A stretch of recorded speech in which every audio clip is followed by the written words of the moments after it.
Ada 5 penyesalan orang di alam kubur.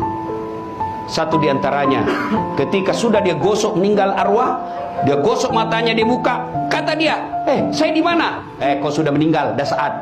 Saya sudah mati. Iya. Ya Allah, hidupkan saya kembali ke dunia, sekejap saja, kira-kira 1 menit lah kalau boleh. Ya Allah, kembalikan saya ke dunia. Untuk apa? Solat? Bukan. Puasa? Bukan. Haji? Bukan. Saya hanya ingin berkata, ya Allah, semua hartaku aku sedekahkan fisabilillah. Kenapa bukan minta solat? Karena solat hanya bisa dapat pahalanya ketika kita masih solat. Haji hanya bisa kita dapat ketika kita haji. Puasa hanya kita dapat ketika kita puasa. Tapi sedekah, meskipun sudah tulang belulang hancur, kita tetap mengalir. Itulah yang disebut sedekah jariah. Keliru Bapak Ibu yang Allah kasih rezeki, Bapak tidak bersedekah. Keliru.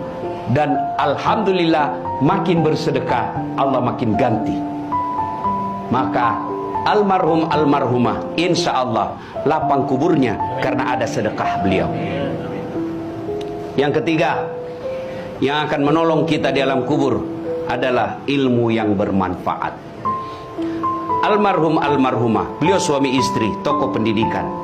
Itulah ilmu yang bermanfaat.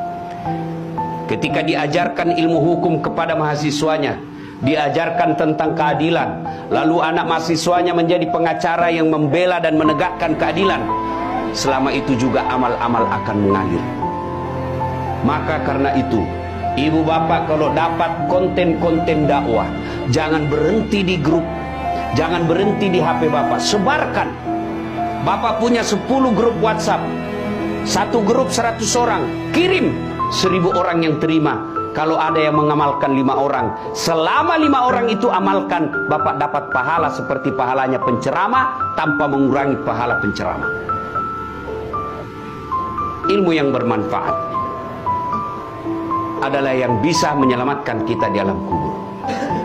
Inilah 3 yang akan terus mengalir meskipun kita sudah di alam kubur, bahkan sudah habis tulang belulang kita. Anak yang soleh dan soleha, sedekah harta, kemudian ilmu yang bermanfaat. Dan orang yang ada di alam kubur sekarang masih transit, belum sampai surga, termasuk Rasulullah Muhammad SAW. Dan siapa yang paling menderita di alam kubur? Kata Nabi, orang yang paling menderita di alam kubur nanti adalah al-mutahawil bis sholah, yang menganggap enteng sholat. Saya mau tanya, bapak-bapak, kalau pergi merantau ke Sulawesi Selatan, ternyata bapak tidak nyaman di Sulawesi Selatan, ada pilihan? Ada? Ada. Balik lagi ke Jakarta. Saudara-saudara dari Jawa merantau ke Sumatera, ternyata di sana tidak bagus. Ada pilihan? Ada. Balik lagi ke Jawa. Mangan orang mangan, yang penting ngumpul. Iya. Iya toh? Bapak-bapak kalah pil caleg, ada pilihan? Kalah pilpres, ada pilihan? Ada. Tunggu lagi 5 tahun yang akan datang, kita tanding lagi. Ya, tidak disenang sama gubernur, ada pilihan? Ada. Apa? Pensiun dini. Selesai urusan, biar ada di situ kita lewat. Bukan lagi gubernurku. Iya kan? Ibu-ibu, suami cerewet, suami kasar, ada pilihan bu? Ada. Pulangkan saja aku pada ibuku atau ayahku. Selesai. Ya, bapak-bapak punya istri cerewet, ngamuk aja kerjanya, nggak tahu menghargai suami. Ada pilihan? Ada. 2 pilihan. 1 tambah jadi 2, 2 cerai. Ada pilihan pak.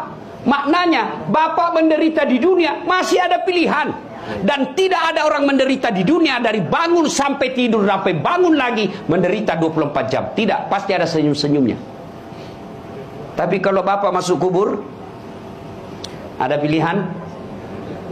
Ibu-ibu masuk kubur, ada pilihan? Nggak nyaman pertanyaannya, keluar dulu. Begitu bapak keluar, viral satu dunia pak. Ya. Dan siapa orang menderita di kubur? Al-mutahawil bis sholah, yang menganggap enteng sholat.